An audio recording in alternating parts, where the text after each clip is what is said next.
والتين والزيتون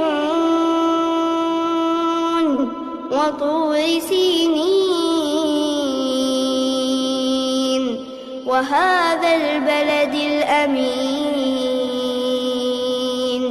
لقد خلقنا الإنسان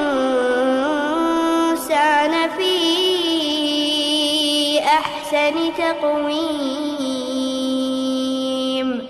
ثم رددناه أسفل سافلين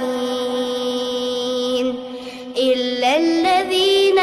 آمنوا وعملوا الصالحات فلهم أجر غير ممنون فما يكذبك بعد بالدين